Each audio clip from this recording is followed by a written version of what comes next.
Hi guys, welcome to Empath101. Empath101 is a short series of words that you will come across in our spiritual community. It gives you the basic, however not limited to, definition of these words. So if you are coming across this video, then you want to know or you embody the gift of Clairempathy or a Clairempathic. Clairempathy or Clairempathic. So let's break it down. In spiritual terms, clairempathy is the psychic ability to sense and understand emotions from others, the environment, or even from the spirit world, beyond the normal human range. It involves perceiving these emotions with clarity, allowing someone to feel the emotions of people who are not present. Clear means clear, empathy means feel, okay? Detect the emotional residue of past events in a location, or receive messages through feelings from spirit guides. It is considered a spiritual gift that requires careful management to distinguish one's own feelings from those of others. So, when you are somebody that has clairempathy, you can take on and embody other people's feelings, including spirit. You are a channel. You can feel and you can relay messages utilizing those emotions or those thoughts to give the message that is being put to you. It's kind of like your antenna, or your body is used as a shell for a spirit, which could be a passed over loved one, an ancestor, which ancestors are not all old. It could be a brother, a sister, ex-partner, anybody. You can go into an area where maybe something traumatic has happened, and you can read the room, and you can get downloads of what happened, what occurred in that room, like specific details. After it's over with, you can pick up on the energy and decipher it and give the story that was like, and tell what happened even though you weren't present, and it's unexplainable how you're able to do it. You can feel energy in a room, you can feel energy off of other people, you can embody other energies, like you're a channel, like you can channel. With that gift, you have to make sure that you are able to release your emotions and embody all of theirs. You don't want your thoughts and your opinion and your feelings to be confused with what you're supposed to be relaying.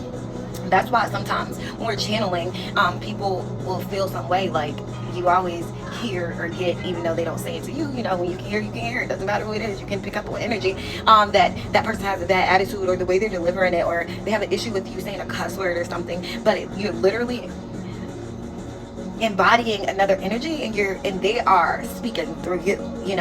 A lot of people have a hard time believing it or grasping the concept, but if you know, and you really don't understand it until you are somebody that is able to do it, or you get to that point where you are able to do it, or that sort of thing. Like it's something that is hard to understand if you are not somebody that has the ability to do it, or you just on the outside trying to look into it. So again, if you're somebody that's not there or awakened or anything of that sort, my videos are not to debate, it's to give facts, and that's just point blank, period. I'm not feeling the confirmation to say that I don't play about my spirituality. It's not for entertainment. It's to spread the truth and awareness of spirituality, to give in what it really is. Like, that's what I'm called to do. So if you don't believe, you don't agree, then none of my videos will be for you, okay? So I'm gonna carry on. I had to give that. Y'all know that's the thing. That's the thing. But yeah, you give off the emotions and that and the energy of them because you're embodying it. Like, you're able to embody other energies, and you also have to be able to cleanse it out and be able to snap back into your own.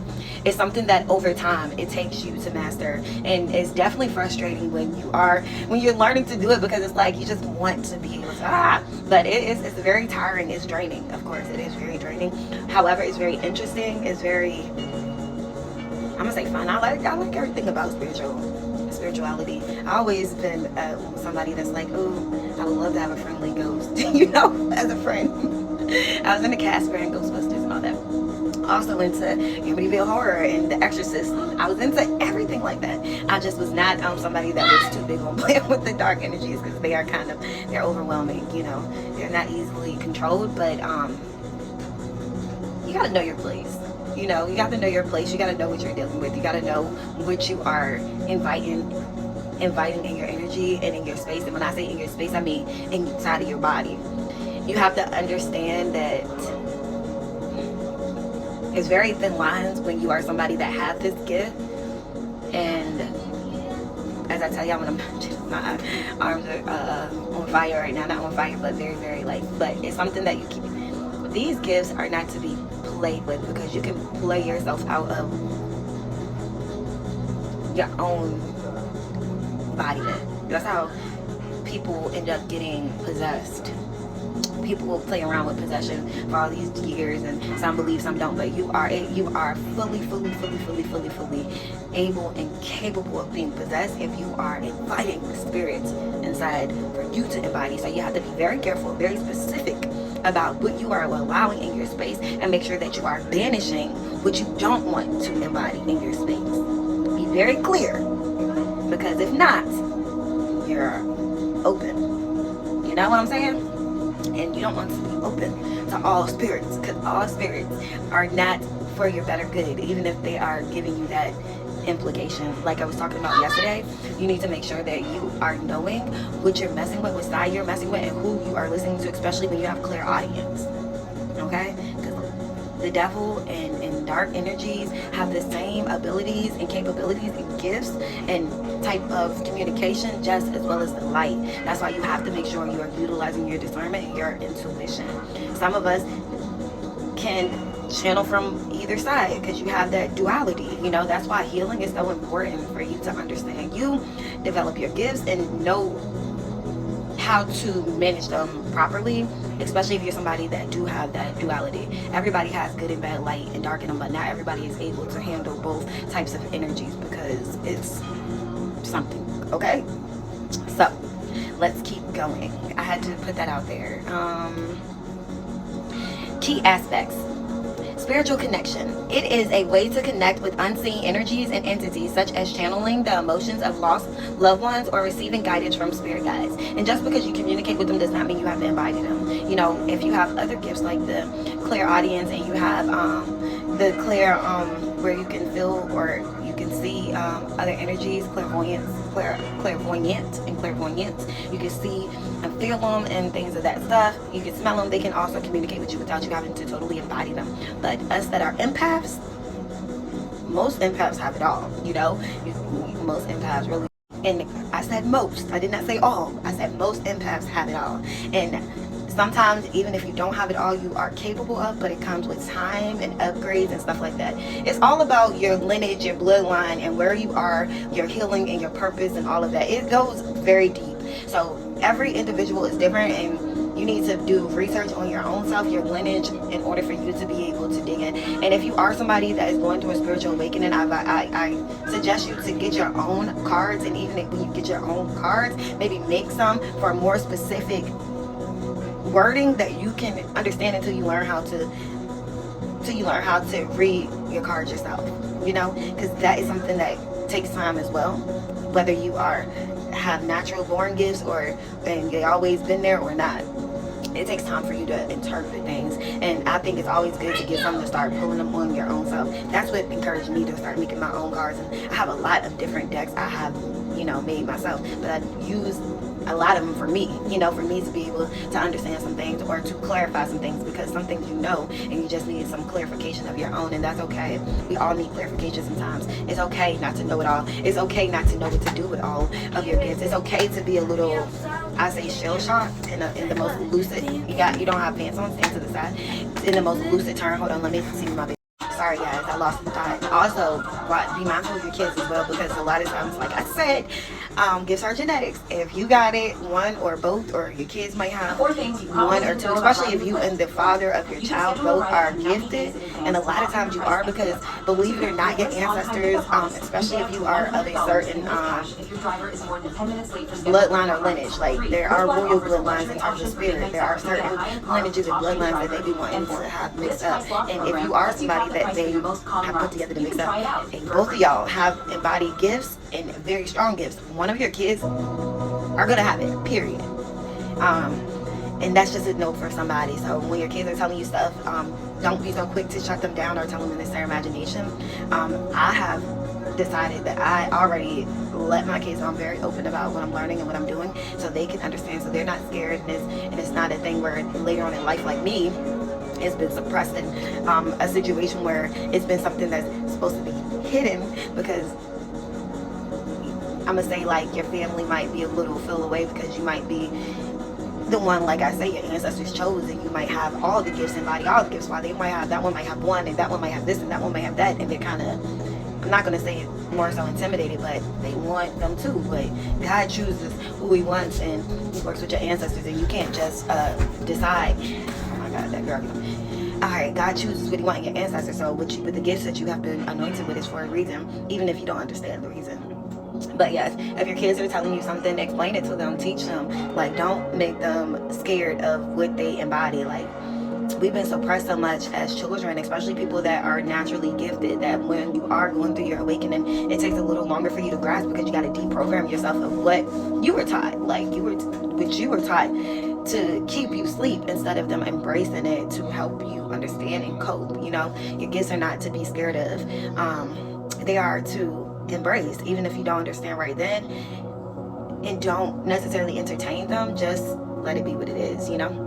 But my advice is, like, for your kids, if you know and they're saying things to you and telling you, don't make them scared of it. Don't scare them of their own God-given anointing, because it's not anything to be scared of. And in the long run, they probably have a calling. They're not the answer, you know what I'm saying? So you don't want them to be aimlessly or attacked or side swiped by people that do like to break spiritual laws and do tap into energy and do put that target on you or your kid, because of what you embody, and them knowing the value of it before you even know. You want them to understand and know how to cleanse their own energy, so when they are at a point where they're grown and they're old enough to do whatever it is that their calling is to do, that they are not totally in the blind or in the dark.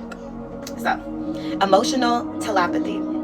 A clairempath can read a room and understand the emotional state of others, or sense the energetic imprint by past joys or tragedies. You can read a room, you can read people, like, you instantly know in terms of meeting somebody, intention, like, period.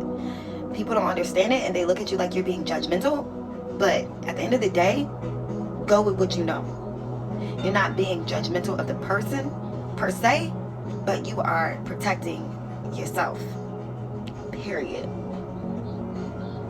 No debate. Beyond normal range. This ability allows individuals to sense emotions from people who are not physically near, or even from different times. So if you have clairempathy, you got clear empathic abilities, you more than likely are a medium. You can contact and you can actually interact with spirit yourself. You know, you can deliver messages. You're a messenger, you know. But we have all types of different, I like to say, positions in spirituality. And, you know, you'll find where you fit in that. And a lot of it is cool, because really, when you embody your gifts, you can decide in what space is your heart calling you to utilize them in terms of, like, giving back. All right, so distinguishing emotions. Clear empaths may find it challenging to differentiate. Clear empaths may find it challenging to Clear empaths may find it challenging to figure out the difference between their own feelings from those of others, requiring strong energetic boundaries and grounding techniques to maintain their sense of self. A form of clear feeling. The prefix clair means clear, and a lot of times I say clear instead of clair, but it's the same thing. Y'all get it. And it relates to the clairsentience, which is the general ability to have clear feeling or to feel messages through the entire body. Clairempathy specifically focuses on the perception of emotions. So when you have clairsentience, you can feel like the body aches, the body pains. If somebody had chest pains, your head might actually start hurting. You might feel tingles in a foot that was chopped off or something. You might feel like numbness. Anything that person felt, sickness. You might feel nausea when you're channeling messages or you're pulling cards. You're gonna literally feel physically on your body what was going on with them or what's going on with whoever. When it comes to the empath part, you feel the emotional attachment, the anger, that you might get hot. Somebody might have been having hot flashes. You might feel the heat. You might feel the anger. You might feel the sadness, that joy, the happiness, the excitement, nervousness, anxious, paranoid. Somebody's watching me. You're gonna literally feel the emotional side. And the sentence, the clairsentience is yes, baby, I got you. Give me 5 minutes. Is the physical side on your body. So it all ties in together, and this is exciting. Like, I love learning and getting deeper into it. I always say you always have to set your foundation. Your foundation is actually learning what these words mean, what they feel like. So you know what you're looking for, you know what you're facing, you know what you're going through, and you have a clear understanding of what changes your body is making. Because when you're going through awakening, your body chemistry is literally changing from inside out. Like, it's like the purging, and your body is chemically changing, as well as you as a person, if you get what I'm saying. But yes, I love this, and I'm gonna continue on doing both. Like, I'm learning a lot at one time, but it all ties in together, and it's really exciting. I have my days, y'all, because I am an empath. I do embody all of the gifts. So some days some gifts are stronger than others, and some days I have to pull back myself and figure out and decipher the differences between the emotions. All right, you always find the basis of your own, is what I've learned. You start off with the basis of your own feeling. Like, how am I feeling today? And everybody, we all have our own prayers. Once you say your prayer and you're ready for duty, when emotions start changing, understand that, okay, I have no reason to feel like this. I have no reason to be anxious. I have no reason to be upset. So I know this is not my feeling. So let me see what's going on with this energy, And once you start asking, you're going to get answers. But always remember how to ground yourself and get back to the center of your own self. And anytime you don't have the answer, sit still and take a moment to just woosah, and it'll come clear to you. But as I always say, let's continue to learn together so we can continue to grow together. And remember to pray. Bye, guys.